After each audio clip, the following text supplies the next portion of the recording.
Guys, little update on the Toyota. So I've been doing a lot of maintenance, sort of maintenance to it. The issue I've had is backfiring, loss of power at times, and also going down the freeway, highway, it doesn't really matter. It'll just completely die like you turn the key off. And if you coast over to the side, it will start again. So let me show you where I'm at.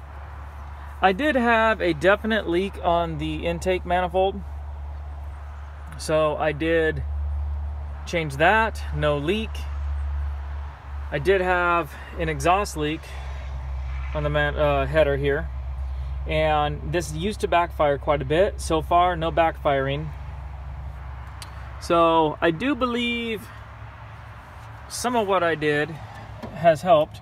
I did change this gas filter, even though it really, I tore it apart. It didn't seem that dirty. I did put a new one. I put new spark plugs, pretty hot spark plugs in here. I blew out all the gas lines from the tank this way. And this line here, which is, I guess, just to keep the tank from vapor locking. This one was clogged, so I do know that the tank can now breathe. But I took it for a test run today, and it still got out on there on the highway and put the old foot into it, and it just would not up and take. It didn't sputter, it didn't die out, but it did not have any go juice. So, things I'm gonna try. First of all, a lot of these little electric connectors, I don't think this is an issue, but I am going to sit and solder a lot of these connections, solder them, just so I know they're making better contact. Another thing I might try, yes, I am running a fuel pressure, and because I know Weber likes it between, I think I got mine at 2.5. What I might try doing, if all else fails and I can't figure it out, I know one guy was running an electric pump back by the gas tank and also the mechanical pump. So I do have this pump sitting here. Might be a little big, but I might, just for a test, hook that up as well and run both. But now, I've never had this happen with a muffler. I've had it happen with catalytic converters, but I don't know the state of this muffler. It's pretty old. This thing sat for many, many years. And then this sat buried in the snow for a year. So just because I'm trying to eliminate things, I'm going to put a new muffler in. Just in case for some reason I wasn't getting the airflow. I mean, you know, I would put my hand back here over the tailpipe, and it seemed like I got plenty of exhaust out of here, but who knows? So, just little things I'm doing, just so you know kind of where I'm at. The Weber is new. I do not suspect that it's a carburetor issue.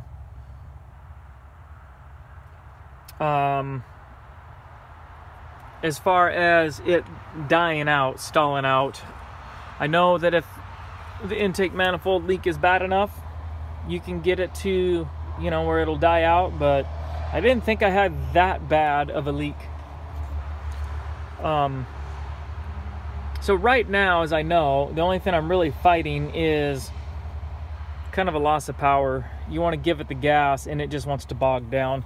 I do know, and I haven't taken it for a test drive since, but this grommet in here, this is the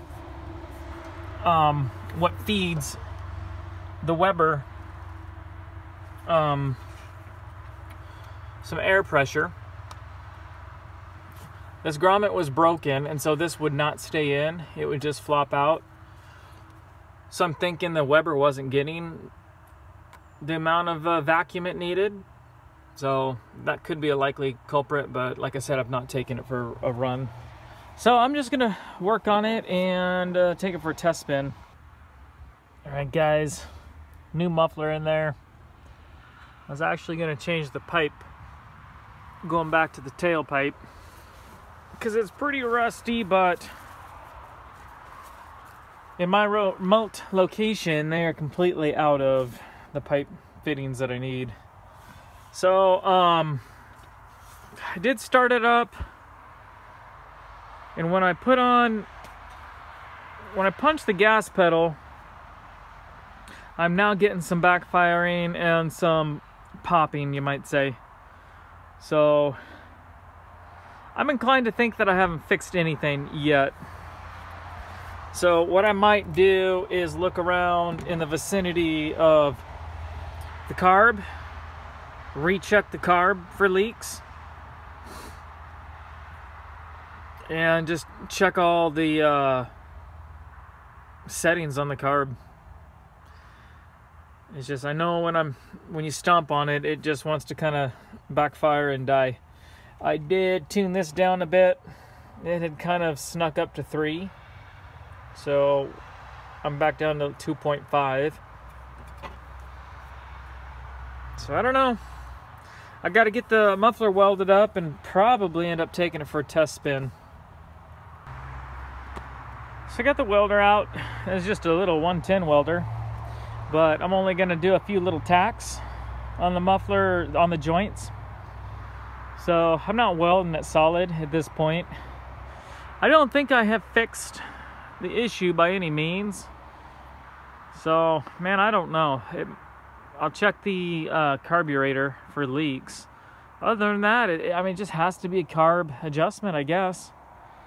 And that's the one thing I really don't know anything about. I mean, you can get into jetting and all that kind of stuff. You can see the smoke we're having here.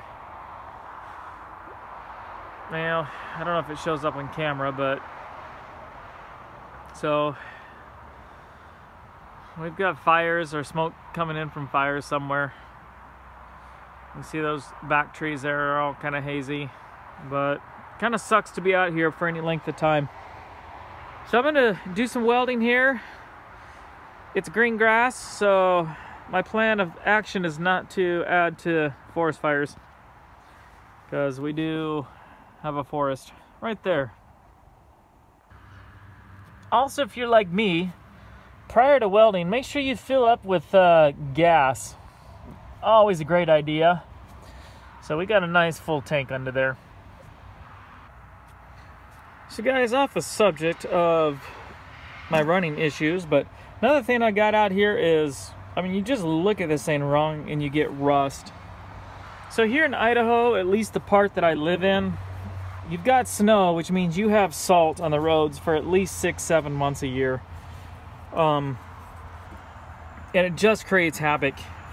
I have this stuff, probably not the best, but I mean, damn it, it can't help, huh? Just to give everything kind of a one of those. Hell if I know. I don't know.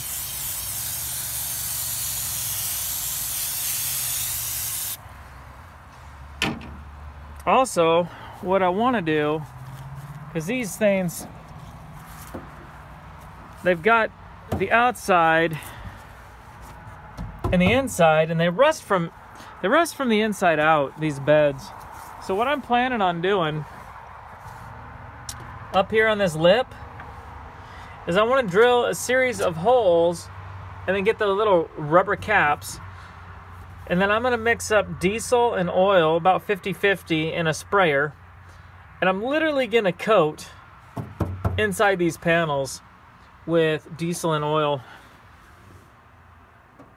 because it just, I mean, they just rust.